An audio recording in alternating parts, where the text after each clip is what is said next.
I'm sick and tired. I'm sick and tired of Dante acting like a thirst box. I'm sick of it. But I'm here to review again. So, y'all sit back, get the popcorn, get ready, because your girl done watched the episode. And I know a lot of you are subscribed because of Love After Lockup. So, let's go ahead and hop right up in this. So, we start off, we see Rachel and Doug. They're waking up in their bed. It's his first night home. Doug is super excited. Well, I don't know about excited, but he's happy to be in the bed. Rachel's like, you only farted on me once. I was like, ugh, God, so damn nasty. And then he was like, well, home sweet home. He is so big and overpowering. And Rachel is just like, so happy that he's there. So they're waiting on Rachel's mom, who has little Dougie. Doug and Dougie meet. Little Dougie walks up and he doesn't say nothing. He just walks up and he hugs his dad and cries. And I just melted, okay? I'm a Cancer. I'm sensitive. I was just like, oh, because at first, y'all remember little Dougie had said he was going to punch his daddy in the face. Straight up. Like, he ain't got time for the games. So, to see him hug his dad, I was pleasantly surprised. And Doug was like, so you're not gonna punch me in the face? He was like, no. I was like, y'all, don't get me started. Okay. So, Doug hugs Rachel's mom, which I thought was sweet, because sometimes people do a handshake, and he just came up to her and hugged her. And they went inside, and Doug immediately tells Rachel's mom that he smashed Rachel yesterday. Had to go ahead and smash her, okay? Had to go ahead and clap them cheeks right quick. Give you a grandbaby. Why would he tell that lady that? What was the point? And Rachel just shaking her head like, Rachel is a 35-year-old woman. I don't know. I'm 29, and I don't want my mama knowing when I got... Never mind. But I'm just saying. So they're sitting down talking, and Rachel invites her mom to go to dinner with them. And her mom's like, no, you guys need to be a threesome, and, you need to get to know little Dougie again. And little Dougie's like, again, that nigga don't know me now. What you talking about? He's a stranger. So Doug was like, yeah, Doug, your son he's a firecracker. He got a mouth. Okay. So, Doug was like, yeah, I know you got a little girlfriend on TikTok. You know what I'm saying? How many girlfriends you got? And Dougie was like, hold up. Only got one girlfriend. I'm not like you. Get yourself together. Rachel's eyes got big as hell, honey. She was like, wait a minute. He got more than one girlfriend.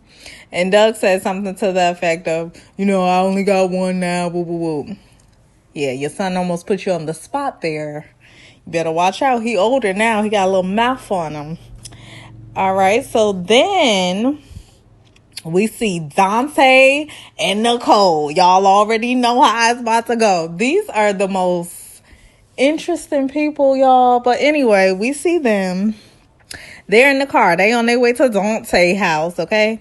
Nicole says that Nicole walks into Dante's apartment, and she's like, oh, this is your apartment? That's how she said it. It was so condescending, like, damn, this where you live? This is the smallest thing I ever seen, child.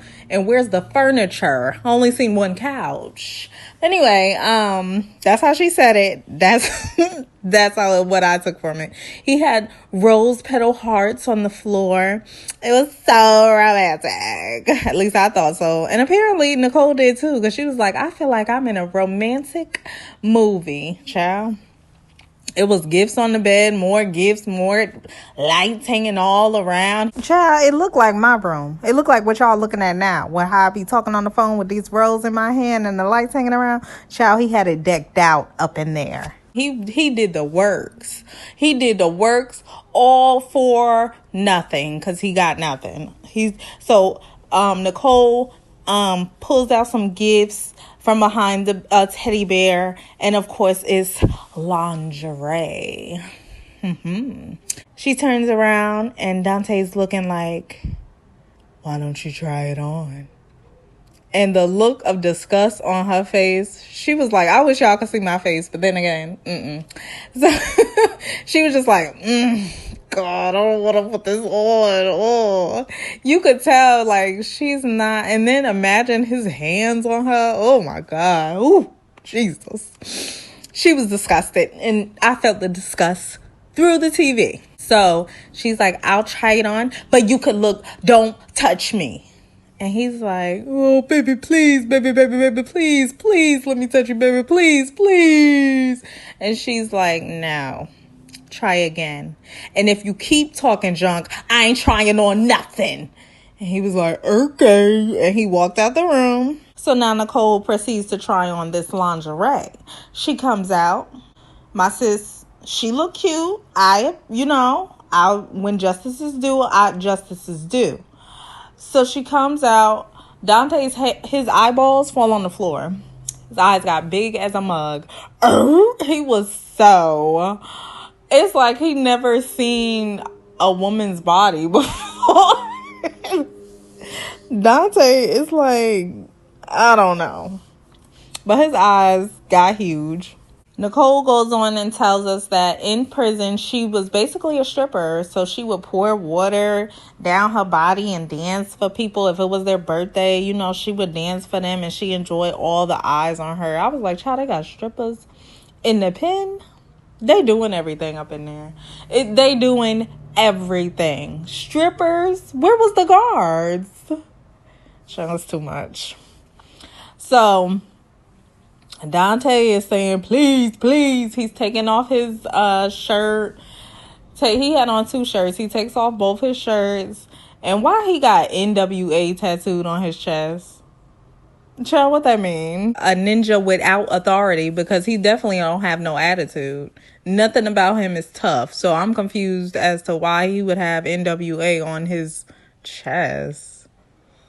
Well, okay, Dante. So she starts dancing for him, turns around, put the cakes in his face, and you could just tell he wanted to take a bite out of Hello Kitty, okay? He wanted to bite that thing and lick it, flip it, and rub it down too, child, if he could. But Nicole's like, no. And then she hits him with the no sex until I get my boobs done. Come on, honey. Hustle. That's a hustler right there. And the boobs got to be done. You won't see nothing. So Dante, I know you make $28, $29 an hour, child. I don't know. I don't even think it's that much. I think it's $24, child. I know you make $24 an hour, but you better save it. Save about 4 G's, 5 G's, however much it costs for some boobies before you get up in Nicole. And even then, she'll probably say, I need my feet done, child. I need Botox, honey. Ain't no clapping of the cheeks till I get these toes, my feet reconstructed, or something she's going to make up just so you can't touch her. And she slams the door in his face. Dante's down on his hands and knees like the defeated man he is, and says nothing. And that's exactly what he got. Nothing. Moving on. On a lighter note, we see Courtney and Josh.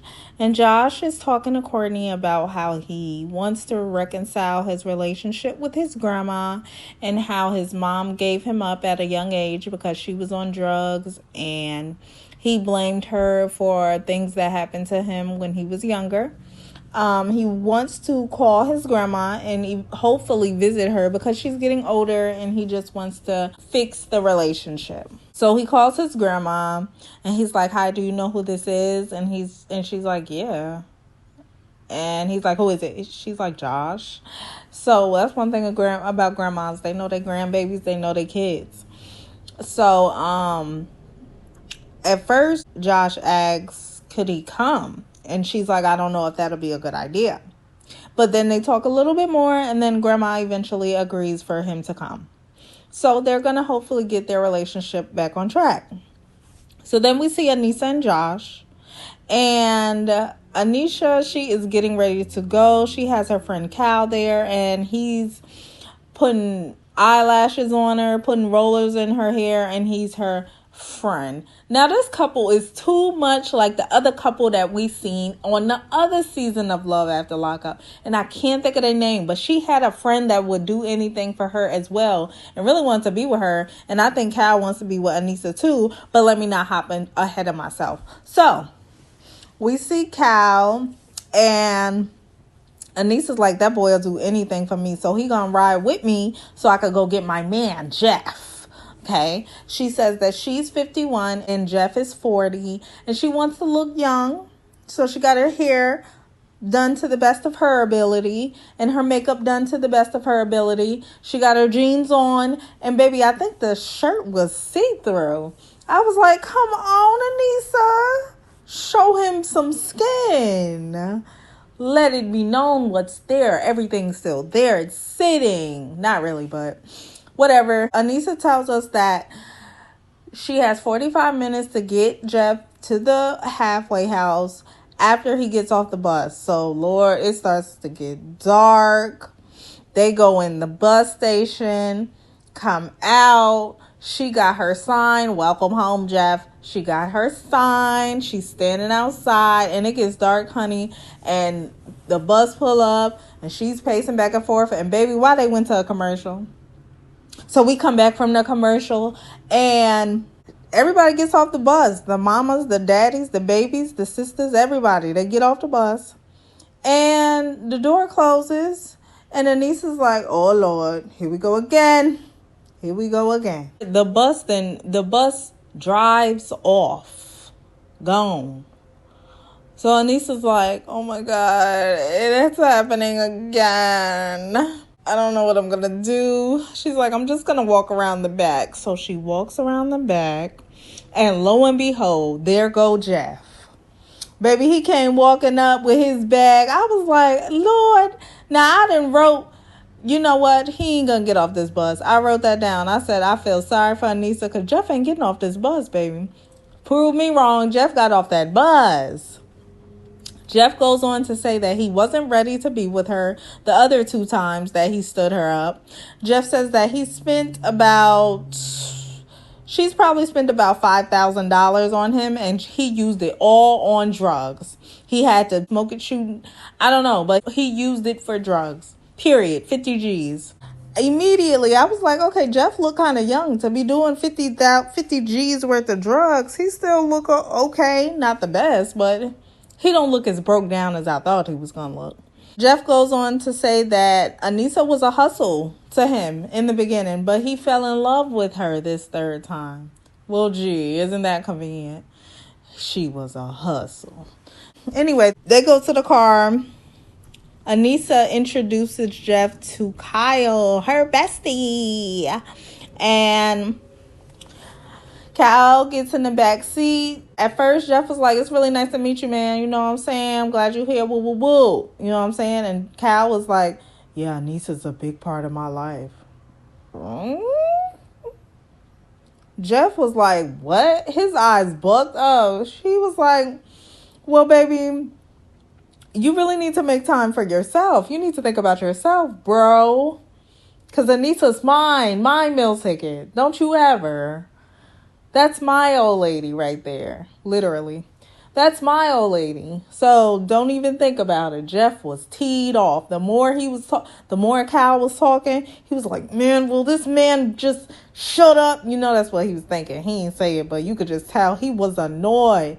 And Anissa looking in her seat like, oh, Lord, I hope he don't find out that I didn't let Kyle smell it a couple times. Allegedly. Not. I don't know that, but they probably did something. So, yeah, we go to a commercial because we need one. We come back and we see Rachel trying to make Doug some bologna. The famous bologna. Doug said, I'm a simple guy. I like bologna. That's what I eat. It gets the job done. Woo, woo, woo. I don't know why. I just thought like, never mind, y'all. He's like, well, how do you make your bologna? And she's like, I think I put it in the skillet. Woo, woo, woo. He's like, ain't nobody got time for that. Doug puts the bologna on a plate in the microwave, said this thing about to taste like bacon when I take it out. You talking about this about to be a meal, Thanksgiving dinner. Just wait. Puts it in the microwave.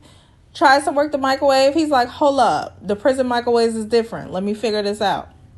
Figured it out. Took the bologna out and was ready to go. Baby Rachel was like, I love Spam. I can do what I need to do with some Spam. I mess with bologna, but Spam gets the job done. Let me stop. But a good bologna sandwich with some mayo, baby, that's all, in some bread. Lord Jesus, that's all you need sometimes. It holds you over to the next meal. So I felt Doug. I'm not a bologna fanatic like him, but I felt him. So now we go on. We see Doug, we see Josh and Courtney. So they're having a sweet moment with Josh's grandmother. They go over to her house and Josh basically just apologizes for how he was acting, and it's good to see that their relationship is reconciled. That was a sweet moment, but y'all here for the drama, so let's move on to the next scene. We see Rachel and Doug, and child, this is the funniest scene. They're eating at a restaurant. And little Dougie's like, yeah, so what was prison like? Doug is like, what do you mean, son? In what aspect? He's like, well, how many times did you drop the soap? Doug says, only on my birthday. I thought that was funny. That was a good way to, not sound crazy, but still, like, keep it joking and light, So, they're eating, and little Dougie got a little smart mouth. He's a cute kid, but his mouth is lethal right now. So he asks his dad, you know what I'm saying? He tells his dad, you know what I'm saying? You've missed about 12 years of my life. So do you plan on making it up? Because I'm only getting older. And Doug was like, yeah, son, you know what I'm saying? Trying to build that father-son relationship. And little Dougie's like, why do you keep winking at me, weirdo? Baby. Why he say that for? Doug did not look pleased, baby. Doug was like, all right now. Now, this is my first day out. But I'm going to need you to treat me with a little bit of respect. Dougie was like, hell no. Ain't no respect. I said, Lord, this is about to be a tug of war between both of them. Doug says, I'm a rule maker, and if you want to be a rule breaker, then I'm going to show you who's the real rule maker. Okay, Doug, putting that size 13 foot down. Okay, but Dougie don't care because you ain't been there, so you got to let him vent because he really don't see you as a parent figure right now. He see you as the guy that's been missing. What you gonna do now? Because I'm halfway grown. So what it do? And I got a mouth on me. So get ready. So now we see Dante and Nicole. Oh, Lord. Dante is in the car. He's waiting for Nicole to get in the car from her mom's house. Nicole lights her cigarette, then asks if she could smoke in his car or whatever. At least I didn't see that. At least maybe they edited it out. But she lights her cigarette. And Dante brings it to her attention that I feel some type of way, about last night. And she was like, about what? And he was like, well, I felt like with everything that I've done for you, you could have gone ahead and let me smash, you know what I'm saying? Because if you don't see how that's wrong, then it just shows me how much respect you have for me as a man. And I don't really think you respect me because you ain't let me smash yet. She was like, are you done? Because you're not going to get me in a bad mood. And completely egged his ass. She was like, you don't even know my favorite color, but you want to have sex with me? Like, you don't even know my favorite color. Well, all that time on the phone, you guys didn't go over y'all favorite colors? No, okay. Maybe you were too busy asking for Jordans. Maybe he knows your favorite color of Jordans, Okay. But anyway, Nicole goes on to the hair salon and she meets her friend Audrey.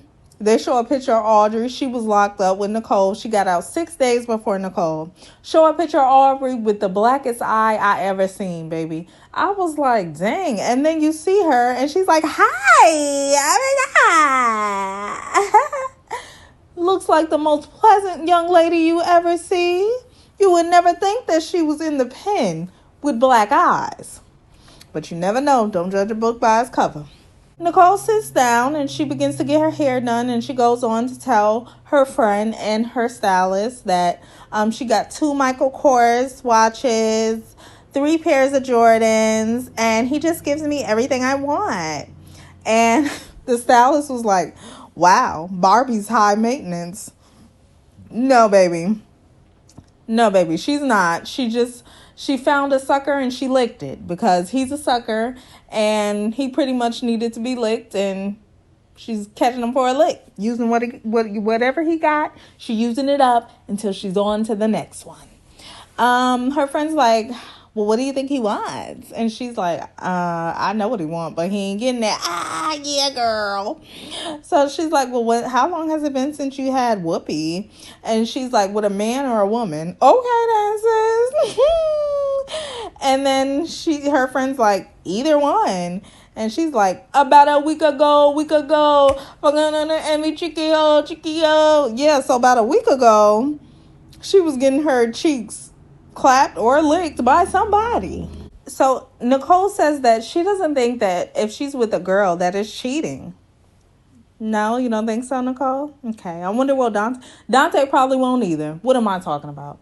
Dante could see you have sex with a girl and be like, you know what?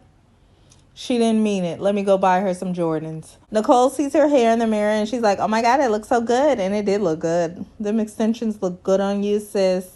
Her stylist says, okay, you guys want to go up to the desk so you can pay? She's like, no, my man's paying for it. Okay then, sis. Use him for what he got. So then her friend's like, oh, you know what? We should get some people together and go out. She's like, who do we know? We only know jailbirds. And she's like, well, what about Tia? And I'm like, Tia? Child, who is Tia? And then Nicole tells us that, yeah, Tia was my girl in the pen. You know, we was together for a while, but I think she cheated on me. And she got out a couple of months ago, and maybe I'll hit her up. You know what I'm saying? So her friend is like, call her. And Nicole's like, well, what the heck? Why not? So then she calls her, and she picks up. And then we see Dante looking stupid walking up with his bag, probably of Nicole's, looks like Nicole's dry cleaning, because he got to make sure he got her stuff in tip-top shape. And she's like, hey, baby, what's up with you? Because, child, ain't nobody checking for Dante. She's checking for Dante to get that hair done, them shoes done, them Michael Kors. But, baby, never to be the boyfriend. Or at least never to touch her. So then we see Stan the Man and Lisa. Child, where you been, Stan the Man? I've been waiting for you to come on this TV. Stan the Man, come on. Right? He's like, oh, I'm so ready to be home. Lisa's like, I bet you is, child. From that alone, I was like, oh, okay, she got an attitude. And she probably still mad because last episode, Stan was like, well, you got a son.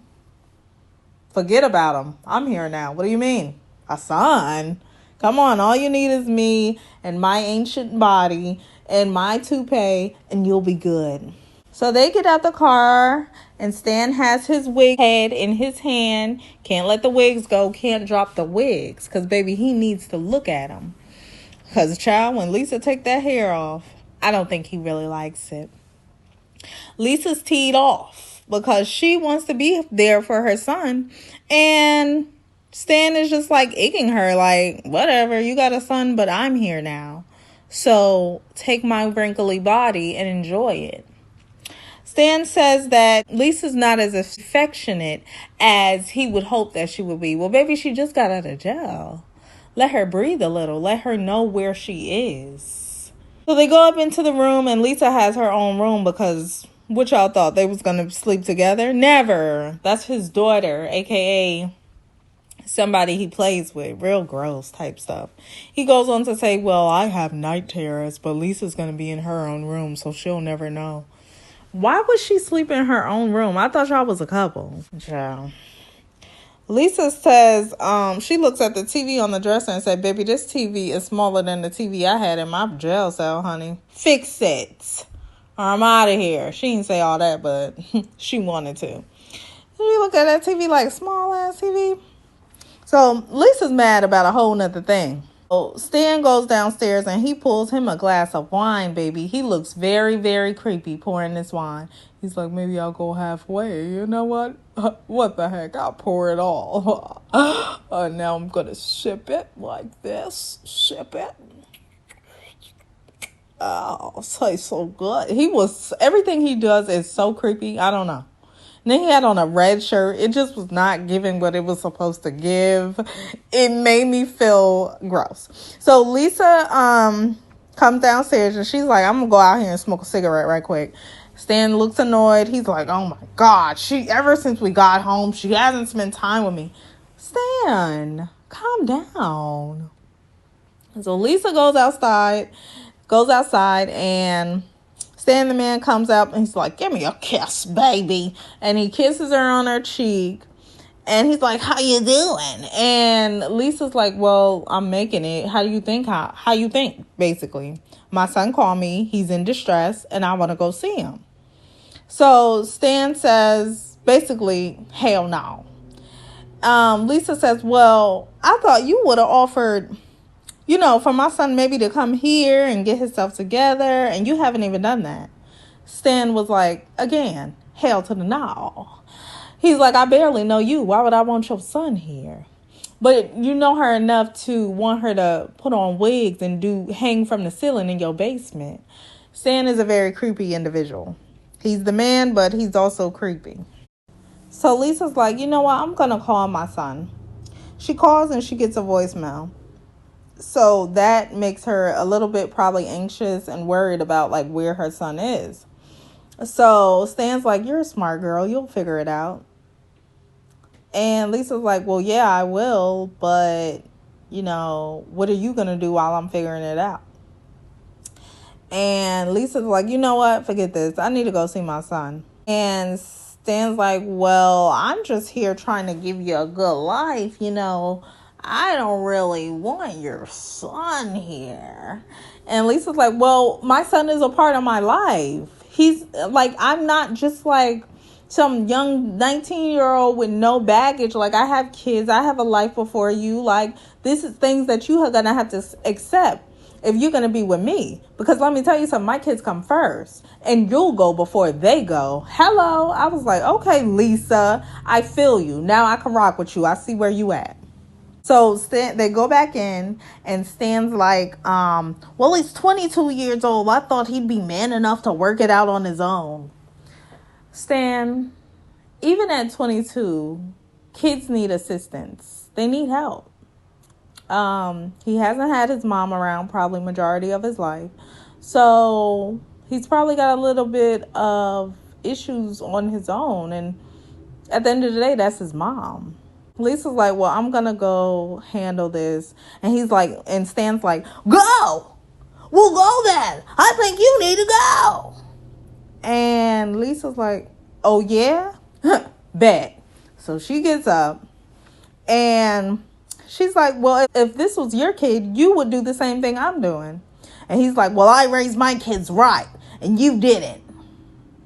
Baby, how dare you? At that point, I knew he was drunk. I knew he was drunk before that, but that was some messed up stuff to say. Like, you just don't say that. So Lisa's like, I'm out of here. You're a drunkard. Get up out my face with your toupee, your 3-toned toupee, your shaking body, wrinkling body. I'm out of here. Stan says that her son is manipulating her and there's nothing wrong with him and he just wants his mom. Well, that's okay because that's his mom, Stan. Stan really showed himself in a different light. He really did. He wasn't all that great to begin with, but he really showing out.